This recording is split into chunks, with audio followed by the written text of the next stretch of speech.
We are talking about financing wars, creating wars, so basically creating a lot of misery in this world. So, lots of conflict. And then I think to myself, if only people knew what the world is really like. They are actually all friends on the same side. Everybody thinks there are opposites like good and bad guys in the world. But on the higher levels, it is just a game and they are all working together. But then at some point, I was invited, which is why I'm telling you all this, to participate in sacrifices abroad.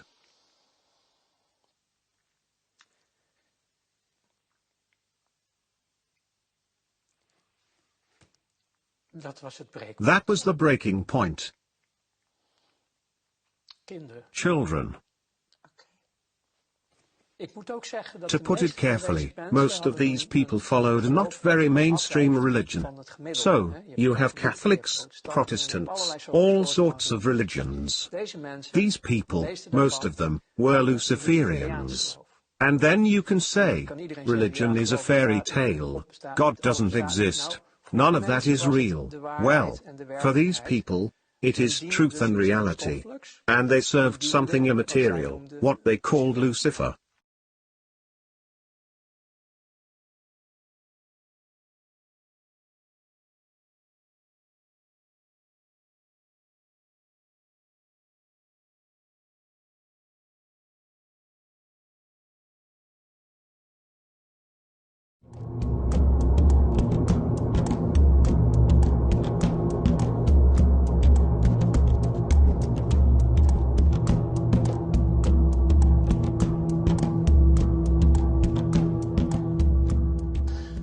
Ronald, you have a very strong background in the financial sector, asset management, deposit trading.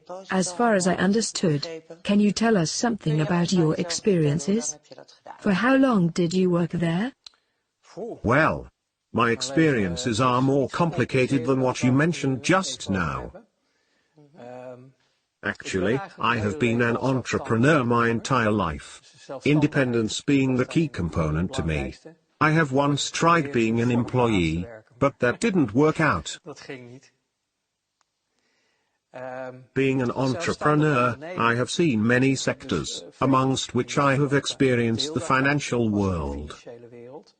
All my other companies as an entrepreneur, like my own fashion line for ladies, car dealership and also import-export, had me involved to such an extent with building up my own fortune.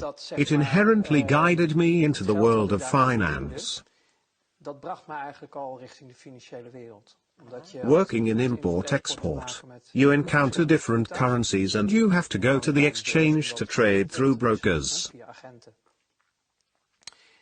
And one of the brokers said at some point, "Ronald, I've been looking at your life for a long time and you are always busy.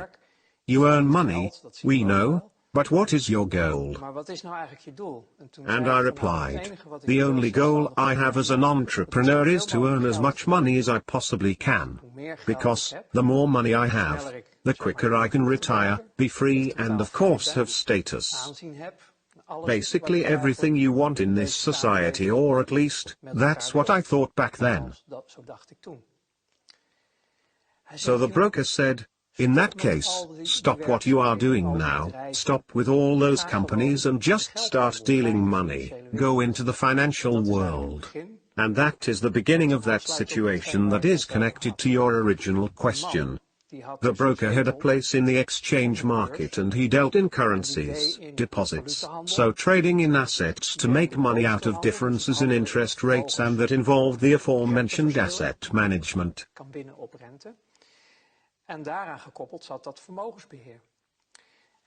Those three aspects together formed the interested package I said yes to. He said, "All right, you can take my place here, I'll train you, introduce you into the network. But in exchange I want 10% of your annual earnings."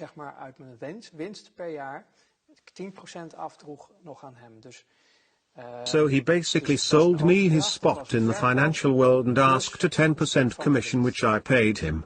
I said, yes, fine with me. Then he replied, there is one thing you need to know: if you can't put your conscience in the proverbial freezer, and I don't mean on -18 degrees, but on -100 degrees, then don't get involved in this. That was the message. You want a lot of money, you can obtain that, I can help you, but it comes at a great cost. Because you cannot do this with a clear conscience. Well, I laughed at that. I was young and naive. From my youth, from the way I came into life, my far from ideal youth led me to develop a certain view of the world and humanity. What do you mean by that? No warm, loving family? My mother always did the best she could to make us feel loved. But she was hampered by that due to the behavior of my father, who caused us to feel more like we lived in a war zone with each other. That isn't an exemplary situation to grow up in. And as a child growing up like that, led me to believe that the world and humanity are far from great.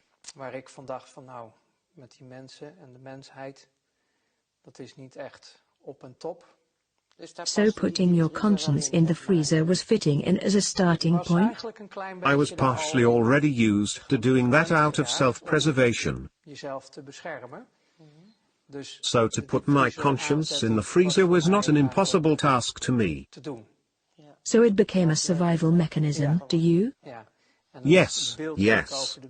And my view of humanity and the world around me wasn't exactly positive either.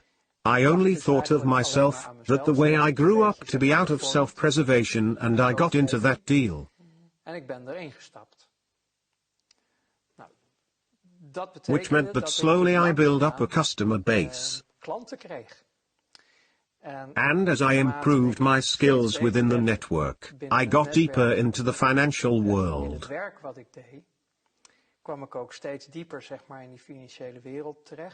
And then it turns out the world is really small, and you keep noticing that.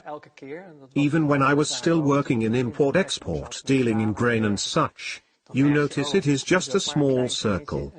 And if we talk about the hardcore circle in the financial world, I don't mean Miss Jean at the bank, but the big global flows of money which you use for trading.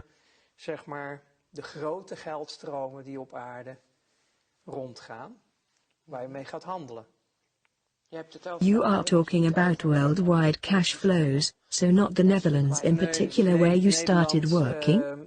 The Netherlands do play a distinct part in this story, but the world does not revolve around it.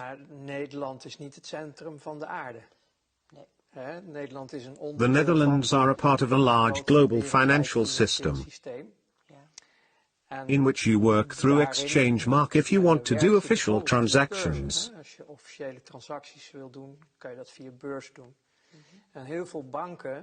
And many banks, who do the currency exchange,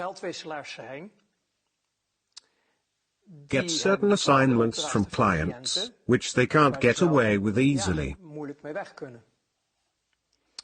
Then the need arises for people like me, who were the straw men where big money flows are involved. We used certain financial constructions, international legislation, to move money in such a way making everything okay. So all supervisors, regulatory bodies that are in place worldwide, because they are, that no one wakes up seeing what is going on, like a year or two ago, with the scandal around Panama.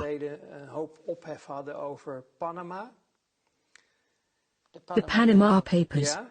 Yes. Tax evasion. I think, well, it was about avoiding taxes. Tax evasion is when you break all the rules.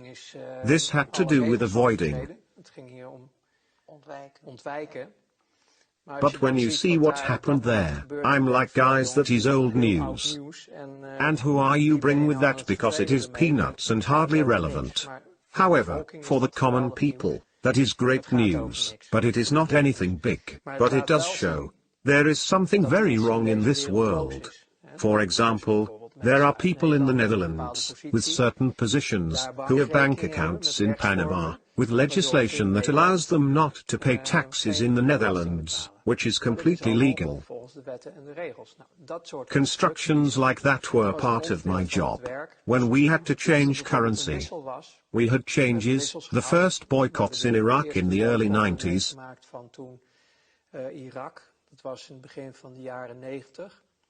When there was a boycott in Iraq because of the war that started there.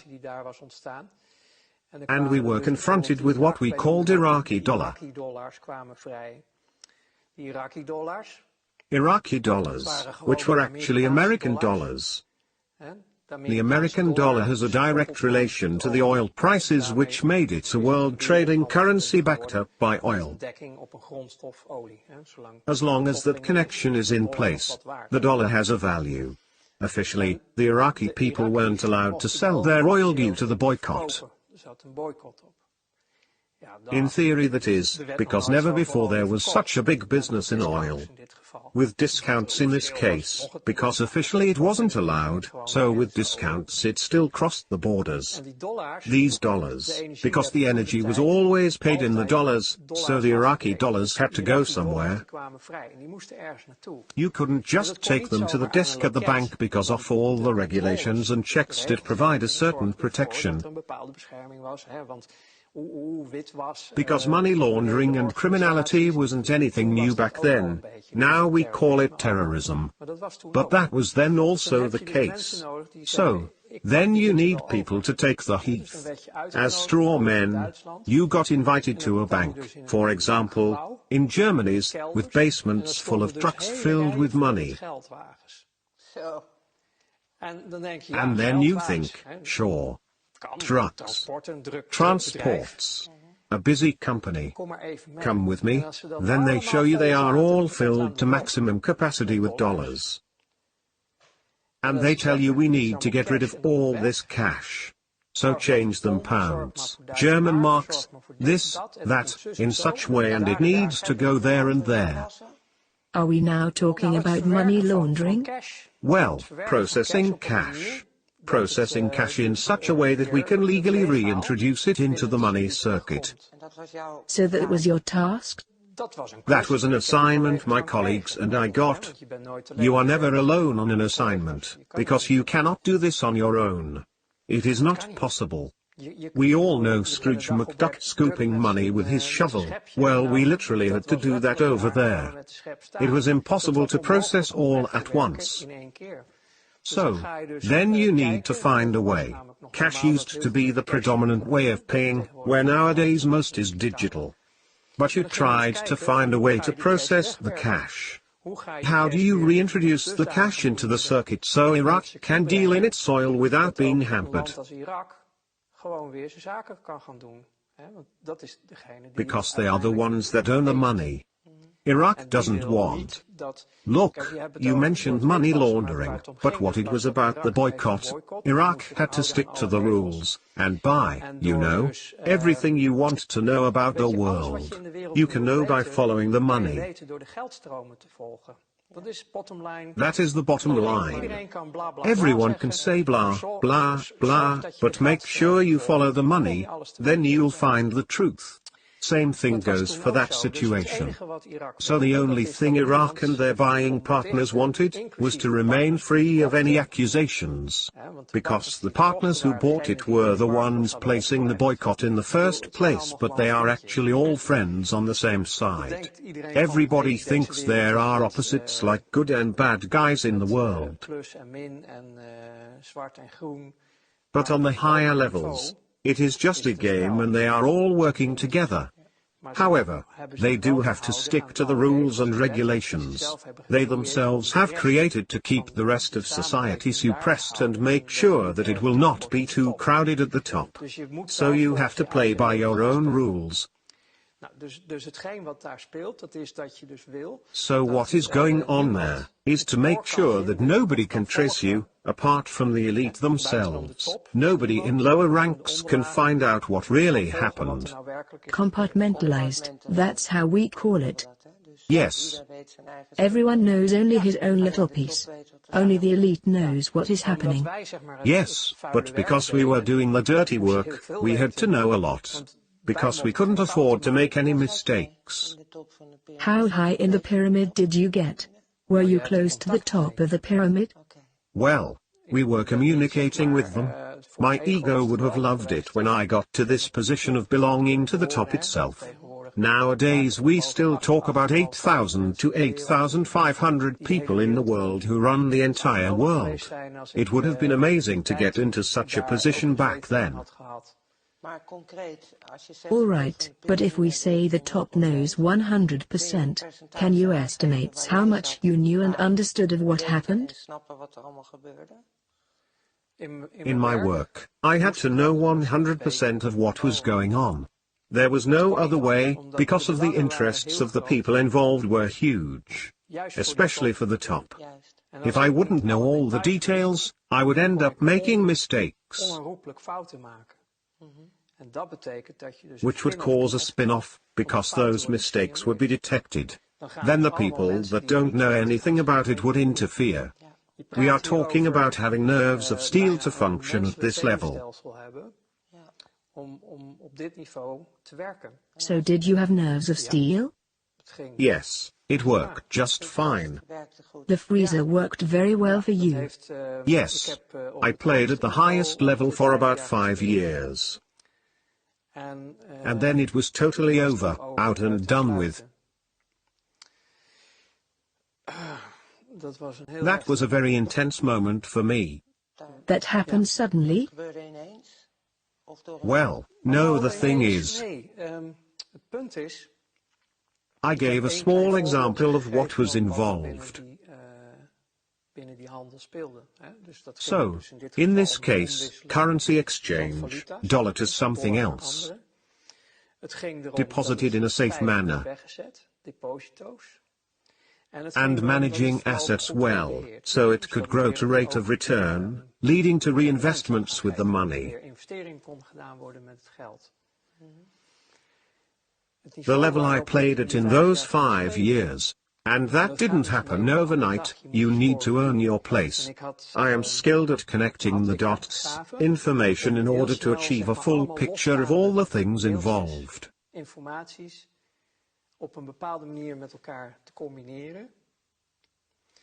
That need to be taken into account within the playing field, which is a very detailed process. You stand out when you are gifted in this.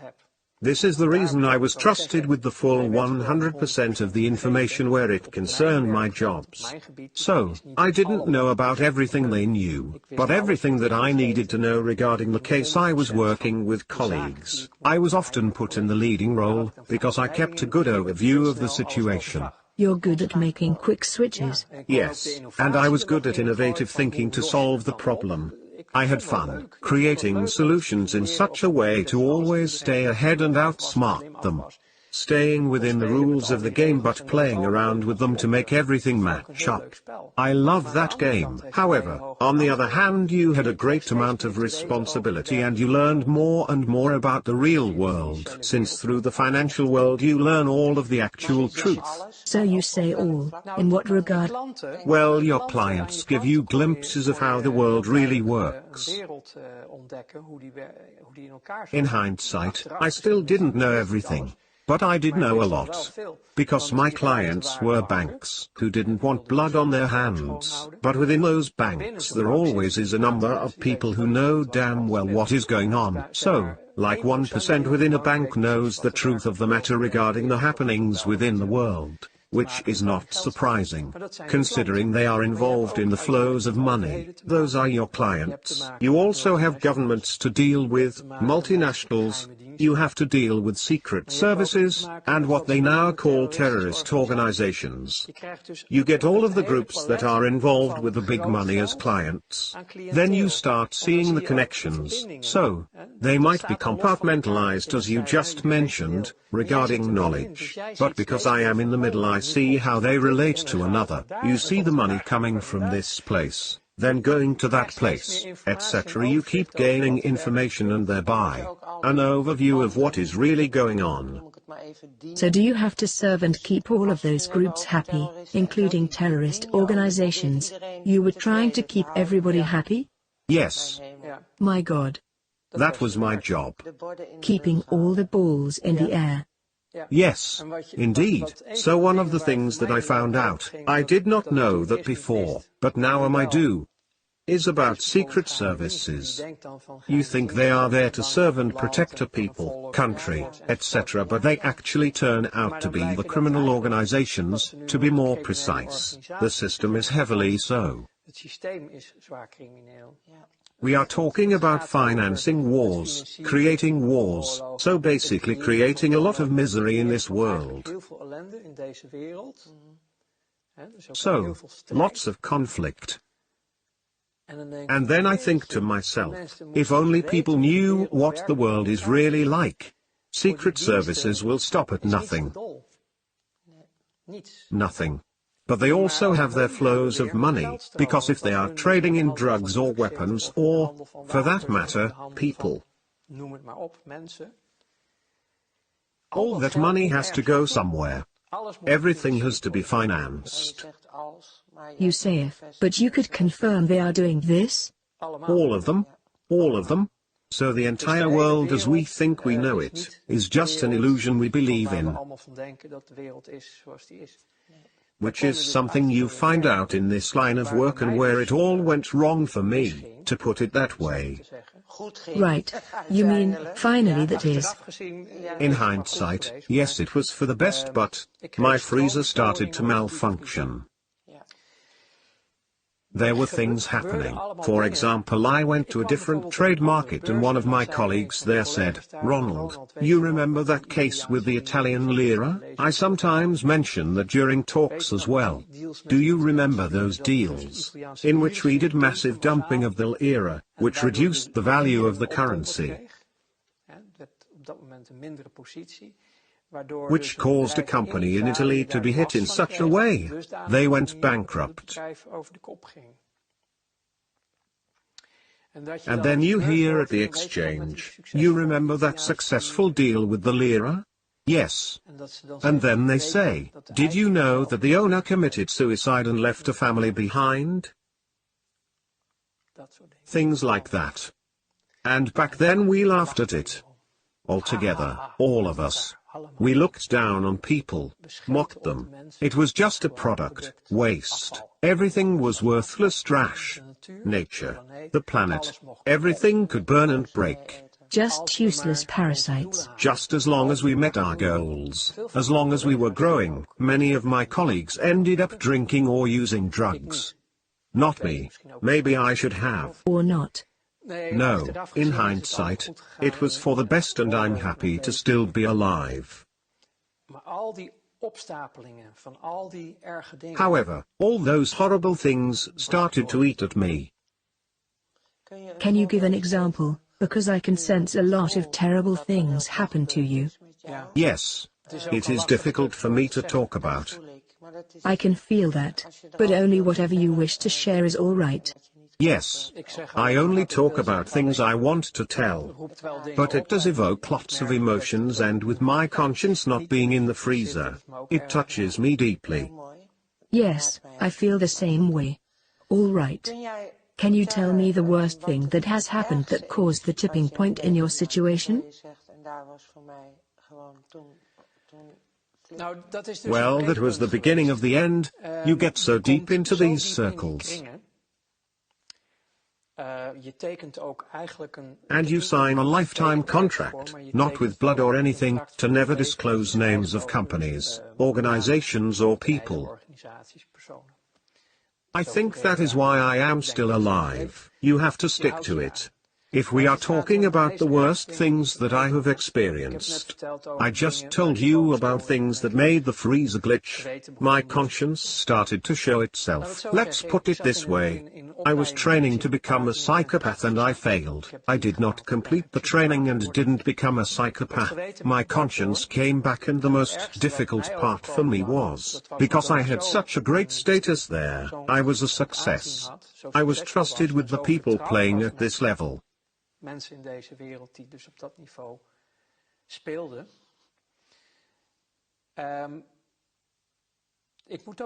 To put it carefully, most of these people followed a not very mainstream religion. So, you have Catholics, Protestants, all sorts of religions. These people, most of them, were Luciferians. And then you can say, religion is a fairy tale, God doesn't exist, none of that is real. Well, for these people, it is truth and reality. And they served something immaterial, what they called Lucifer. And I also was in contact with those circles, only I laughed at it because to me they were just clients. So, I went to places called Churches of Satan. So now we are talking about Satanism. Yes. So, I visited these churches, just as a visitor, dropped by.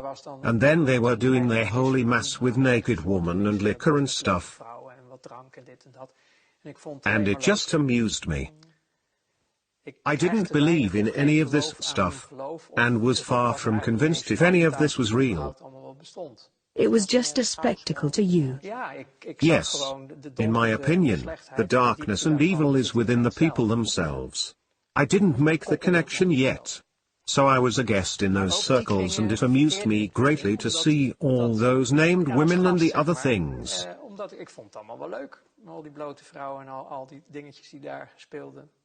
It was the good life.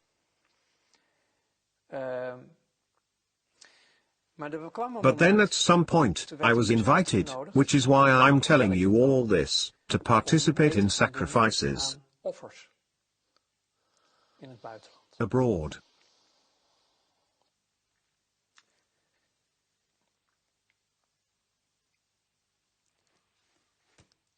That was the breaking point. Children.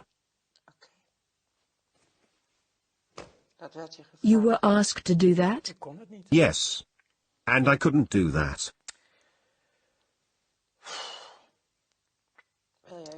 Would you like to stop for a moment, by the way? No. And then I started to slowly break down. I lived through quite a lot as a child myself, and this really touched me deeply. Everything changed. But that is the world I found myself in. And then I started to refuse assignments within my job. I could no longer do it, which made me a threat. I was no longer capable of functioning optimally. My performance started to shake and I had refused tasks. I had not participated. The purpose of the whole thing, eventually, in that world, is that they have everybody in their pocket. You need to be susceptible to blackmail. And blackmailing me proved to be very hard if I look back on it. They wanted to do that through those children. And that broke me. Is that, you are not telling me something new, what they also do in politics?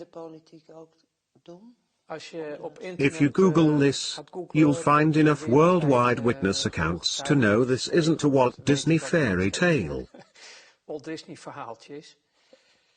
Unfortunately, the truth is that worldwide they have been doing this for thousands of years.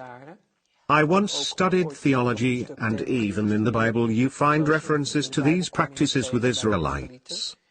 The reason the first 10 tribes were banished to Babylonia was because of these rituals with children. including the sacrificing of children. So this is pertinent. All this made me believe, because I realized there was more to life than meets the eye. There is a whole invisible world. It is real. You really do talk about a dark force and a manifestation of light. So, I resorted to studying theology to make sense of it all. And psychology as well, if I remember correctly? Yes, but that I did in my first life, because through commercial psychology, mass psychology, I was able to manipulate situations for my own benefit. That is scary, because if you dig into that you find Tavistock Institute and mind control, MK Ultra, Monarch and the like. Yes, that is correct, but that was all part of the job. Through training at the job, I got into that more deeply, because when you are making deals, you also need to manipulate the media. You have to manipulate lots of things because nothing can be seen as it is. Everything has to appear to be something different. You see the people as a flock of sheep. You put a couple of border collies and drive them in a direction. And to be honest with you, I still see that happening around me. People are still, through the systems and methods that we ourselves used to use, being treated in that same way, and it still works. People still don't understand how it really works and are still on the level of as long as I have my beer and whatever, completely self-absorbed, also a survival mechanism. I mean, it is the program after all. But you still see how stupidly easy it is to put people in a certain direction, when you are the one pulling the strings. That is mass psychology. Yes, and later, much later, in all those studies and discoveries, I found a document which they are claiming is bullshit, of course, the Protocols of Zion. And nowadays I recommend everyone to read the whole of that incredibly boring document. Just work through it, read it though. We are also talking about Zionism. Yes, of course. If you read the Protocols of Zion and really study them and understand, then it is like reading the newspaper of the daily life. How from their position of ultimate power, and ultimate it has literally become. But that is only because the people don't stand up for themselves. They don't realize what reality is. And we have all been programmed. If you dare to say you are against Zionism, then you are branded an anti-Semite. The negative, you can say evil, the Luciferians, the Satanists, whatever you wish to call it, it is a real entity. I have found that what is written in the Bible, and not just the Bible, you can find it in so many books. There really has been a moment of separation from the manifestation of light, in which a group went their own way and are carrying an intense hatred, anger.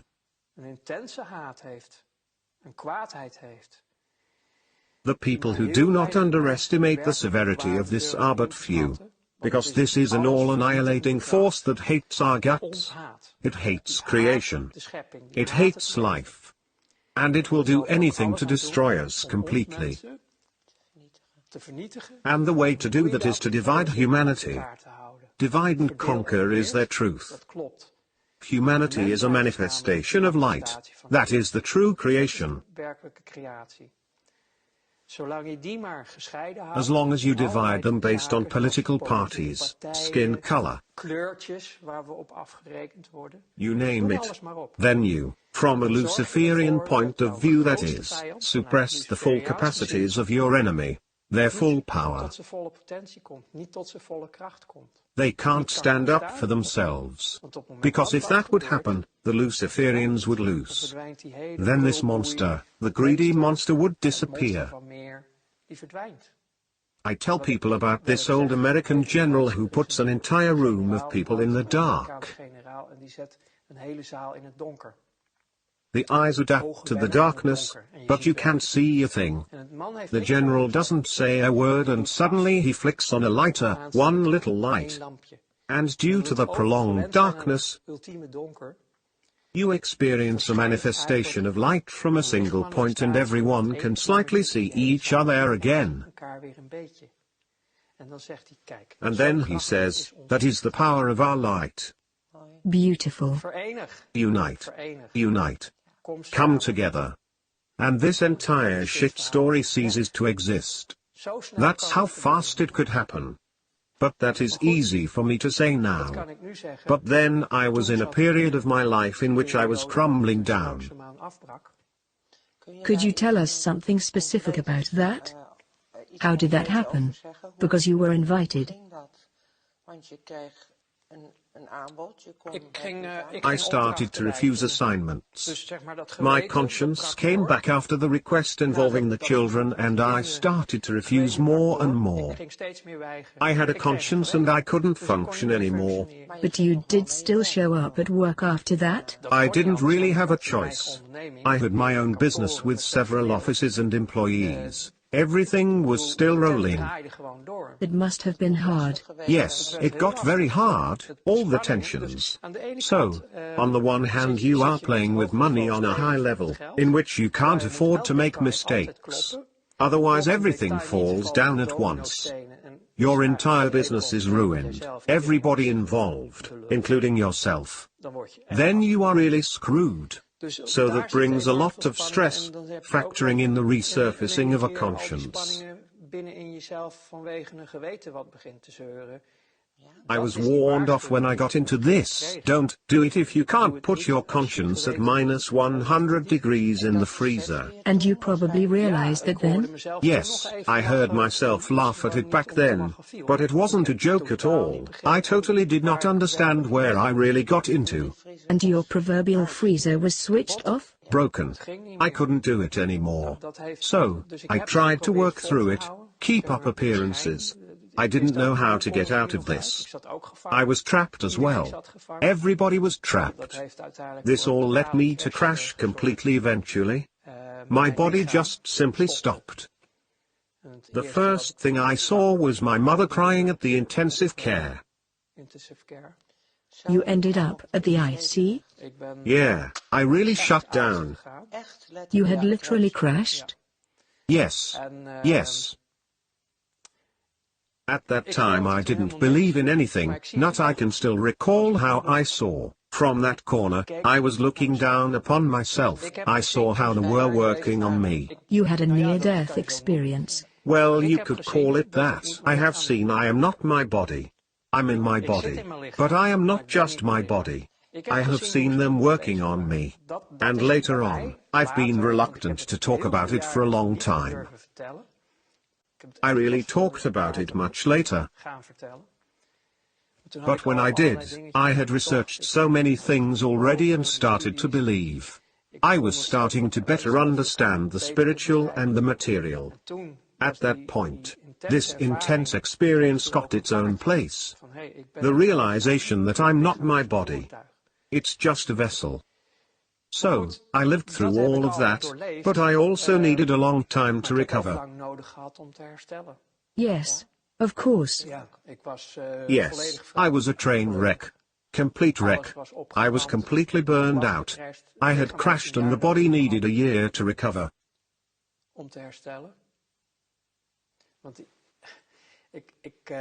Because I don't really want to get into it now, but in those circles, I got tortured physically during my exit time. This was in order to make sure I would never break the contract of secrecy. So, I was taken for a certain amount of time. I was treated. All those factors together just increased the stress I was experiencing. Literally running full speed towards my own end. Do you mean abductions, as well call it, or programming? No, they exposed me to certain types of torture. That makes sure you'll never damage anyone in that world. I didn't realize that back then, so this is all from hindsight. It did all happen that way. So the end of my first life was so extreme that I couldn't handle it anymore. Ik trok het niet meer. I couldn't handle it anymore. In no way. However, my mind power was so strong that it only happened within to my own body. That was, well, I didn't know what to do anymore. There were no options left for me. So that is why sometimes I think, of course that is not true, but I wish, like so many colleagues, I had taken the drugs and alcohol route. At least my end would have been more gentle, because most of them are just dead by now. Even though I know there are more strawmen walking around, there are little still alive whom I knew back then. Most of them are already gone. Well, I was dead too, but I'm still here. So, you still have something left to do. Yes. I suppose you could say that. But that is, I can't say in short, since I don't know how long we have been talking, the world that I found myself in. If you have any specific questions, then I can answer them, but I had hoped to be more concise, but I just don't know how. Well, you have my gratitude for all you have shared. To me, it is still a very big deal.